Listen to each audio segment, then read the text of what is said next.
everyone to the Easthampton Media 2022 annual meeting. I'm Jeff Mastriani, the Executive Director of Easthampton Media, and I am so excited to see you all here for our first in-person annual meeting in our facility here at Eastworks. Thank you to the community and board members who are here, our esteemed guests, and to the millions of viewers watching at home. And a couple other quick thank yous before I begin. I'd like to thank Casey Douglas at Galaxy Restaurant, Big E's Market, and our good friend Mary Beth Olevitz for their generous food donations. And Erica Ann Beaudry, our board president, Nilda Cohen, our treasurer, and the nice folks at On-Way Accounting for helping prepare our annual report. So, press button to continue. Hold on one moment.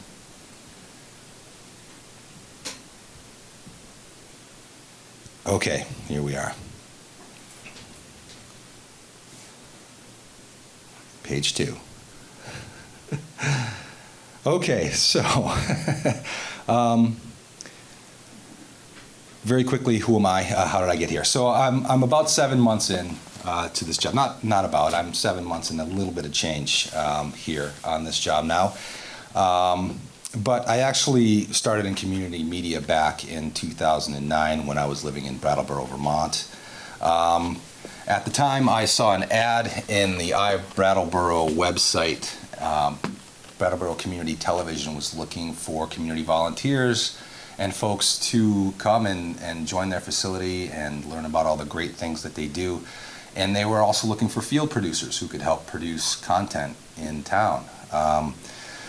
And while I'd had, at that point, 20 some odd years working in production as a sound engineer, as a stage coordinator, production manager, production coordinator, performing musician, I'd only ever really dabbled in video. And I did own some equipment, but it wasn't until I actually lugged it into BCTV and sat it down there and had those folks tell me how it all worked that it all finally clicked, and I realized I really like this, and I think this is something I want to do. So at that point, they sent me on my way out into the community, and I made a real name for myself recording the regional high school board meetings. I spent 3 years as a member there, and every chance I could get, excuse me, I would join them, helping direct live productions, helping set up studio productions, going out and recording events in town, excuse me. And then in 2012, a position opened up and I got hired full-time as the content manager and the technical director, where I spent 5 years directing all of their live productions, managing all the content on our channels, training folks in the community how to do the things that I had only a few years before learned to do myself.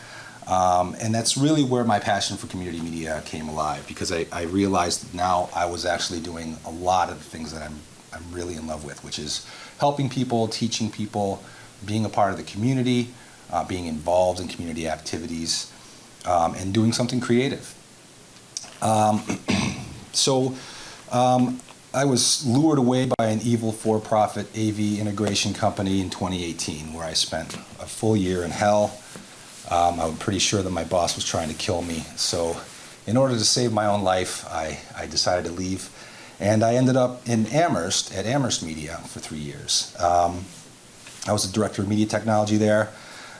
And unfortunately, funding cuts forced us to downsize. And so we had to let a staff person go, and I assumed the roles of production manager and intern coordinator.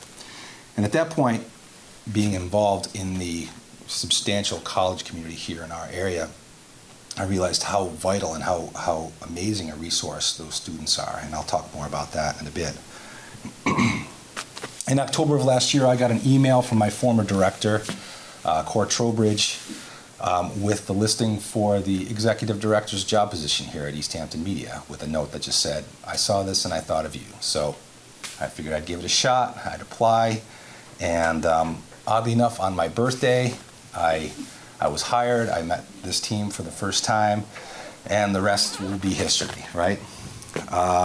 So here I am 7 months in, And I'm happy to say that a lot has happened here, a lot of great changes, and there are a lot of great things coming. So I just want to fill you in a little bit on some of the things that are happening here now.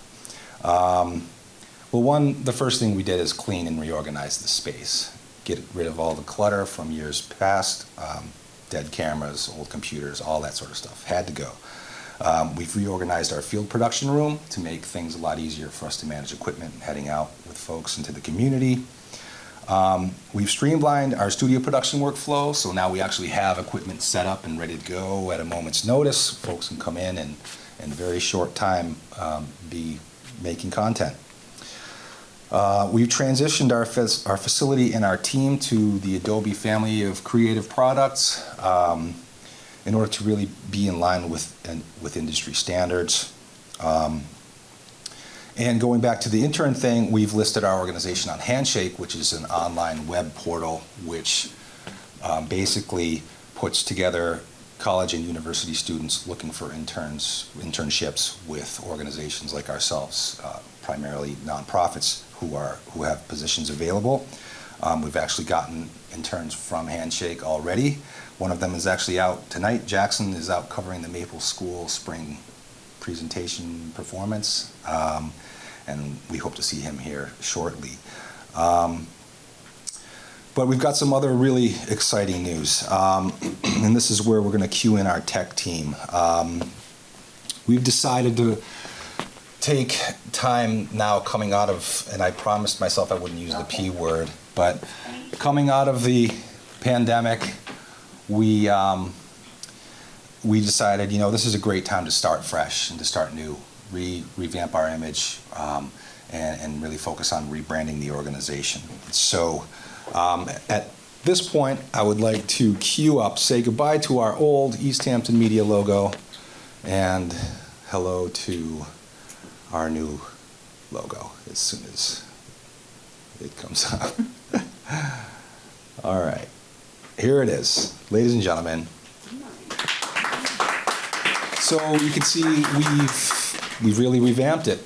Completely different thing, completely different feel, and we're now going to be using eMedia as our brand. We thought it was appropriate because we do represent more than one town. We represent, Southampton as well. So maybe getting away from being Easthampton Media and going to eMedia might be more inclusive and make some folks a little happier. So there it is. So that's one great thing.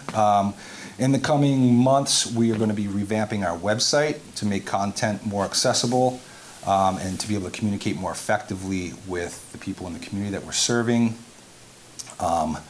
But there is one more really big piece of news, and a couple of weeks ago, we installed a brand new playback system.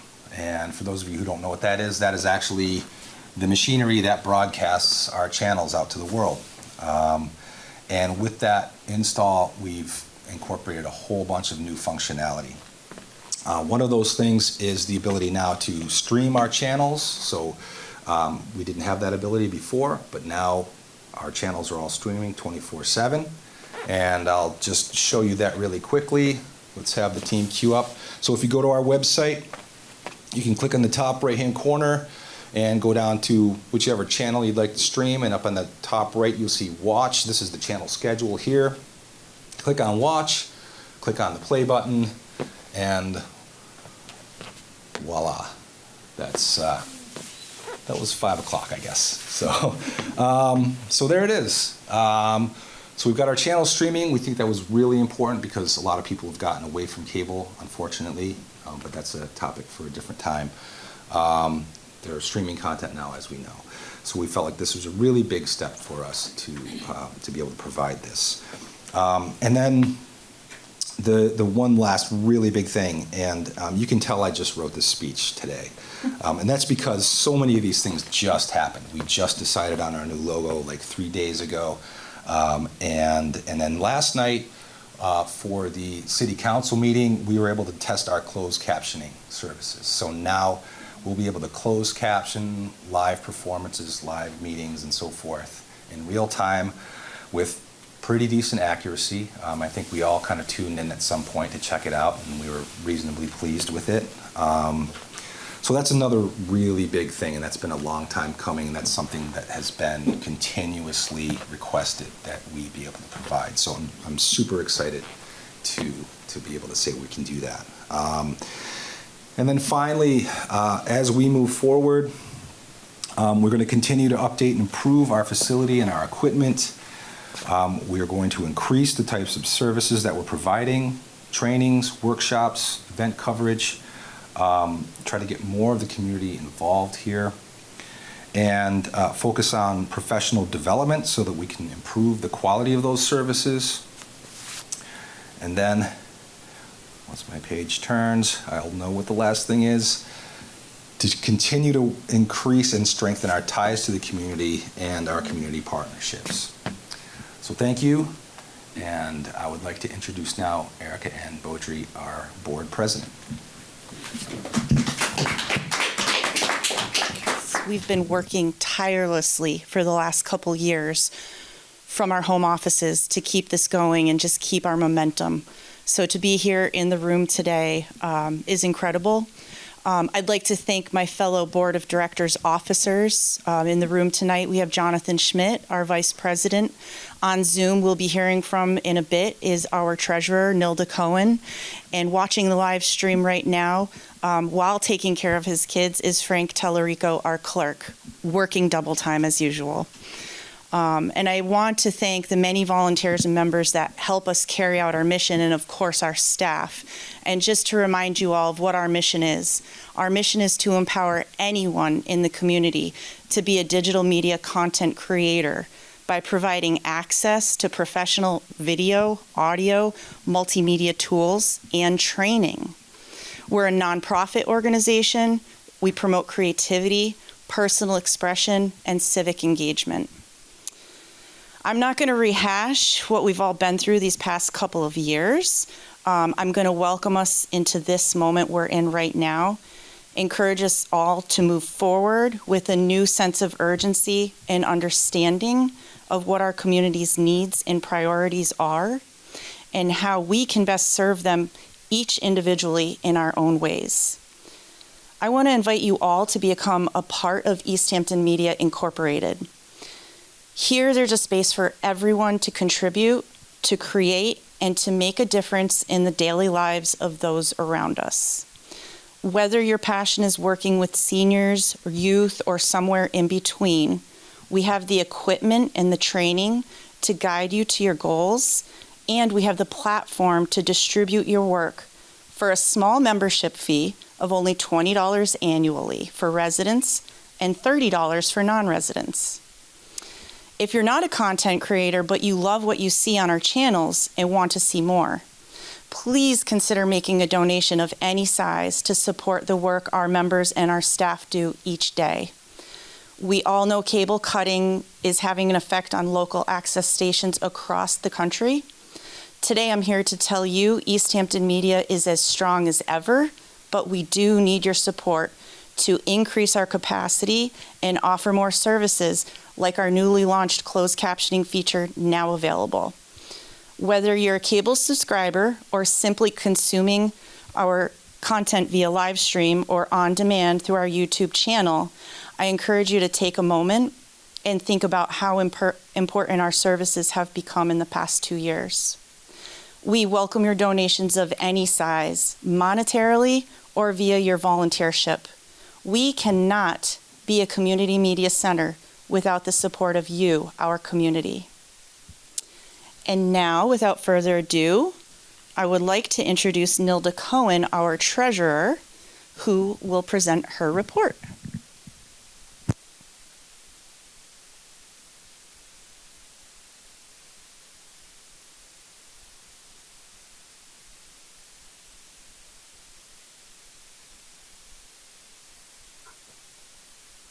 Nilda?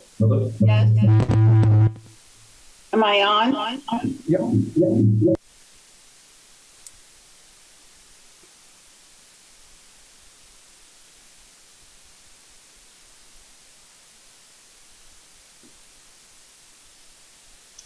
Go right ahead, Nilda. Okay.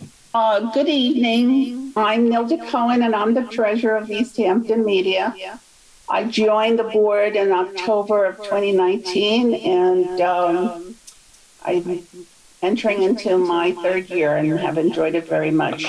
In the programs that you received tonight, there was a brief snapshot of our current 2022 budget and our 2021. And you can see by the comparative amounts on those 2 years that it appears that we had a big jump in 21, but that was due to capital money, which we don't get every year. It's a program that Charter provides us with funding so that the station can upgrade its equipment and improve the services that we provide. If we were, we needed to generate this funding, that would be very difficult for us because we are so tight in terms of how we spend our money. So I think that this is a huge commitment from Spectrum to the communities to make sure that they support the public access. Our board also recognized how important it is for us to have a strong visibility. And we are hoping that we are committed to expanding in the future so that we do have the effect of the benefit to each of the communities that we receive money for. So I would say that keep an eye on us because we are going to be doing some very exciting things. And we have a new executive director. We have a few new board members. And of course, we have our staff who has been with us quite a while, and they are very talented and committed.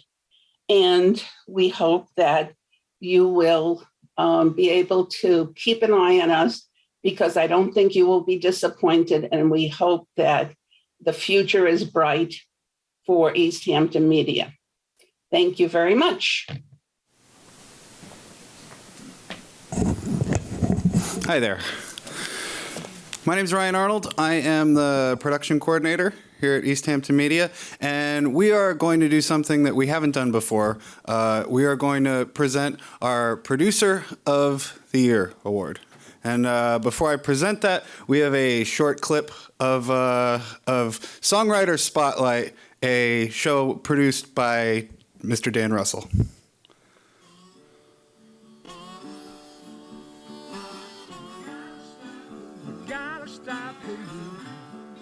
So highfalutin, we gotta stop the shooting. Ain't no way to carry on. Lord have mercy on a sinner like me. I'm not worthy to call your name. Sister Luann, I don't think about your heaven. A man with money at a local bar kept buying me drinks, saying I'd go far in business. He would hire me on. The law is right behind you. I know you must run. It's a true story that I'm not quite telling the truth when I tell the true story. The next one makes my heart go boom, boom, boom. And that's the letter C, and we're gonna zoom, zoom, zoom, zoom.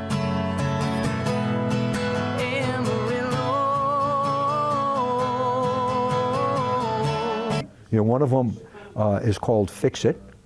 And, you know, we got to fix it. What happened to love? It's like a parallel between that and the Red Sox song. It was in you, and you just had to get it out there. Yeah. Singing that song, what the emotion that I'm in, that is really coming back to me from the audience, they're really with me in terms of the emotion that I wanted to convey. That's a very interesting question. I don't know. I don't write about science. How long does it take you to cover a song to your satisfaction? Well, it depends on how difficult the song is. Right. And really appreciate your sharing that with our audience and me. Thank you very, very much. Well, thank you, Dan. It's been a real pleasure.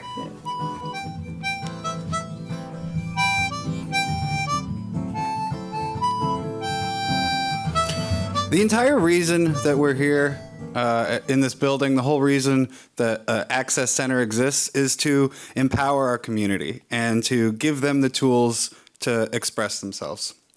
When Dan Russell first walked in through our doors, he wanted to create a show where his favorite local songwriters could perform and talk about the music they were making. He had to learn how to edit videos. He had to learn how to be an interviewer, which if you've ever done it is no easy task. He continued over Zoom during the pandemic. And I always tell people that I wish that I had 4 or 5 more community producers like Dan. People who are making content rooted in the things that inspire them, what they're passionate about, what they're curious about. And this year, Easthampton Media is implementing a Producer of the Year award to honor the hard work that our community producers put into this content.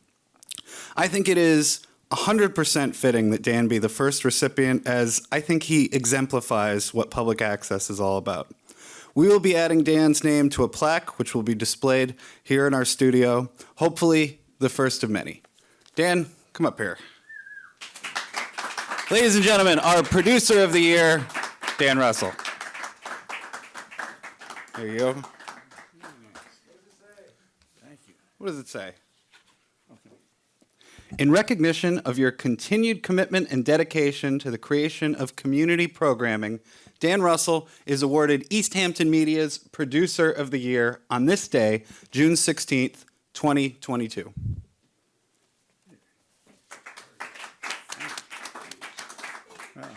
I'm very honored and very appreciative. I'm very appreciative of the station and, of course, Ryan and Tim doing a great job training me and coaching me and occasionally getting me out of a jam and setting up the production. They're terrific. You could see from the performances the quality of the video and the audio, and when these people that you saw there see the show that they were produced in, they really appreciate it. They feel like they feel gratified.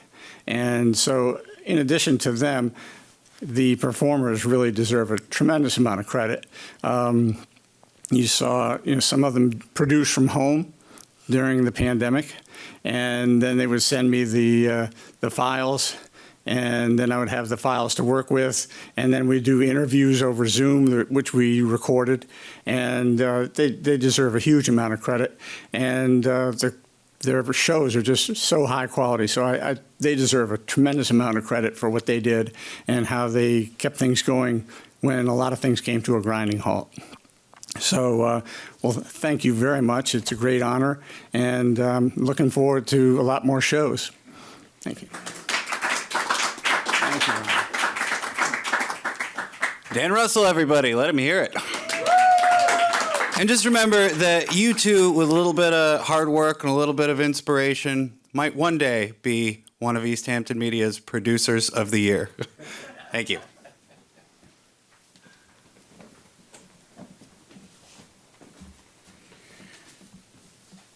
Before I introduce our guest speaker, I do really want to echo gratitude for what Tim and Ryan do every day. Aside from supporting our members, they have kept our communities completely connected during the last couple years. People have been able to continue the work of the people because of them and their ability to pivot like you saw tonight.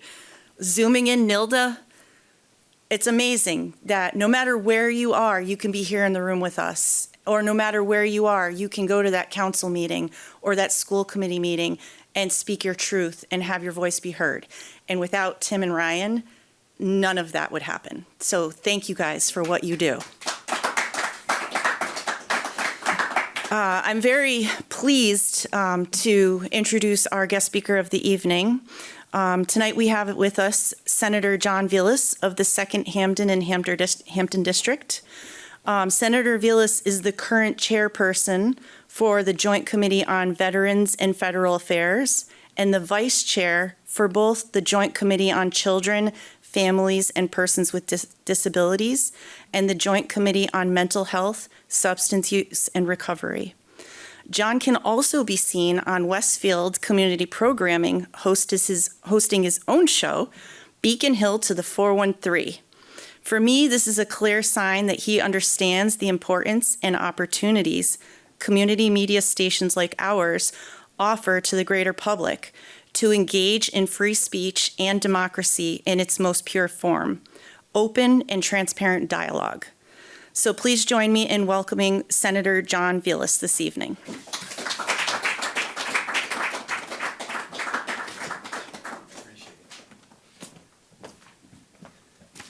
Good evening, everybody. This is phenomenal, by the way. Congratulations to everybody that has made this happen. What an honor to be here and to offer a few remarks and my thoughts. I want to take everybody in their mind. You know, for me, the importance of local community media, actually of all places, stems from a place many, many thousands of miles away from here, where I first came to really understand the importance of media, and specifically local media that folks could hopefully trust. There's a place in this world you haven't probably heard of called Kalat City in Zabul Province, Afghanistan. And in 2012, I was there and I arrived in country and I was told that I was going to be in charge of all rule of law operations in, at the time, Zabul Province, Afghanistan's arguably most violent and volatile province. And it was a province and a province in Afghanistan is the equivalent of our states. And I was told that you're leading this line of effort and it's your job, go out there and do this. And let's just say it was a daunting task. There's an ancient Pashtun saying that a nation with laws, without laws, is anarchy. And that was the task that we were set out with. So anyway, long story short, we immediately ran into a problem. And the problem was that the people of Afghanistan, the locals, the local population didn't trust us. They didn't trust us. And what was happening is they kept on going to the Taliban, the main insurgency at the time. And they had very good reason to do that. The government was incredibly corrupt. There had been any number of instances where U.S. service members and others had inadvertently killed civilians, their family members, etc. And for them to engage in this formal legal process would have required them to drastically risk life and limb. If they were to go to a government official, they'd run the risk of getting killed. If they were to try to go to a court, to the extent they had courts, they would run the risk of really bad things happening to them. So we had a problem where the local population wouldn't come forward and they wouldn't participate in their very burgeoning and very just beginning nascent democracy. We had to get to them and we had to get a message to them. And we needed to get it to them in a way that we could preserve their safety. So here's what we did. We identified a building that was in government control that was very close to an installation that I was stationed at, this place called Fob Smart. And we essentially said, here's what we're going to do. We're going to start a radio station. We're going to start a TV station. And it's going to be a community-based TV station where we're going to bring people in from the community to talk to them and tell them about the beginnings of this legal process and tell them what rule of law looks like in Afghanistan and tell them about why they should look at the government as opposed to the Taliban to redress their legal grievances. And in the ensuing years, all of the years since that first deployment to Afghanistan, I've noticed so many parallels. And just before I move on from that, the response was remarkable. You know, we heard when we went out in the community, you know, thank you for doing that. And it wasn't us doing it. It was Afghans speaking in the native language, speaking to them. But again, telling them where they could just go and just take advantage of so many things. Telling them where they could go get food. Telling them where if U.S. service members did something that they had a claim against the government, telling them where they could go. And a remarkable thing started to happen. There started to be trust built. Trust built because it was a community-based action. We were intimately involved, but then they took it and they ran with it. And I think there's a lot of equivalence between that and the importance of community-based radio here today. When I first got elected state representative, I was approached by many people and they said, you know, John, you should do a weekly update in the local newspaper, the Westfield Evening News. And I said, that's an interesting concept. I said, why should I do that? They said, because people don't know what's going on in their government at every level, federal, state, and local. You really got to try hard to find out what's going on in your government. So I did that. And I did that, and to be very candid with you, it's the thing that I've done that's gotten me the most positive feedback. And it's not, hey, great job on that vote, bad job on this vote. It's, hey, thank you for shedding a little light into what is really an opaque and really just not transparent process. So telling us a little bit about that process. So anyway, about a year ago, I was approached about the same concept. Would you think about doing a TV/radio/community-based broadcasting show that's filmed in Westfield at the Technical Academy? And I think that's a really big deal because you get that community engagement and you get that student engagement.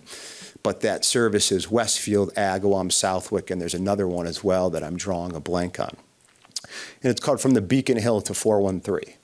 And it's the same concept. It's me hosting this show and just bringing relevant stakeholders in from the community that are part of the decisions being made in this Commonwealth. And I have to tell you, the feedback has been resounding in a very positive way for that very simple reason. Nothing special about us, just providing that information. We're at a crossroads, in my humble opinion, with where we are in terms of the media and how people perceive it. You can get 100 different people in a room and they'll all tell you different things about the media. We talk about things like fake news. We talk about things like Twitter, where people think sending a tweet is actual news. And it's comical. And if it wasn't so serious, the stuff we were talking about, it would be absolutely laughable. But again, there lies the beauty of this type of programming. And it's the one thing that I guess I would say more so than anything else is that underlying the most consistent thing that I've heard over and over again, no matter what it is, whether you're covering a local sports game, a music event, anything, people use the same word over and over again. I trust this. I know the people involved. There is a service that it plays. And it's just a really, really beautiful thing, I guess is the best way to put it. But there's challenges, right? We have all of these. Funding is a really, really big deal right now. Obviously, the way that we're entertained, for lack of a better way, has changed completely, right? Charter, Comcast, et cetera, historically have given fees really that have funded these local community stations and local media, et cetera. And now with everybody kind of transitioning to digital for the most part, those fees, that revenue for these companies is no longer there, not at the same level, if you will. So one of the things that we're working on at the State House is to have a fee go to some of these streaming companies, whether it be a Netflix, a Hulu, et cetera. Because if local media goes, community media goes, and we don't have that voice that tells that local story, I firmly believe that we're in a lot of trouble, not only as a Commonwealth, but as a nation. And again, I constantly go back to revisiting that T word, trust. People trust this type of media, they enjoy it, and I think it's the way forward. When you go home at night, for me anyway, and I turn on the news and I kind of watch the news, whatever station it may be, I find myself more and more feeling like I have to go brush my teeth after I've already brushed my teeth and after I've already watched the media, because it's not news. You get opinions.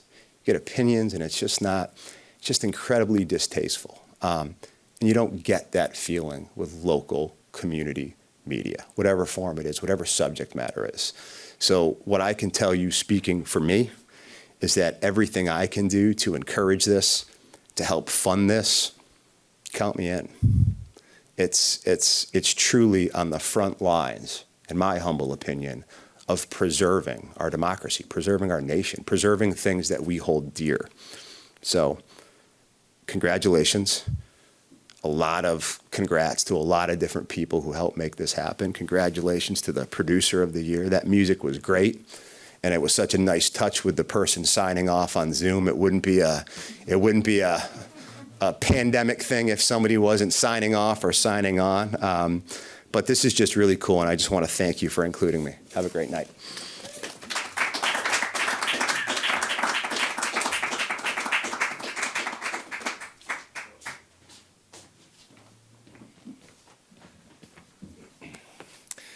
So that concludes our program for this evening. Thank you again so much for being here.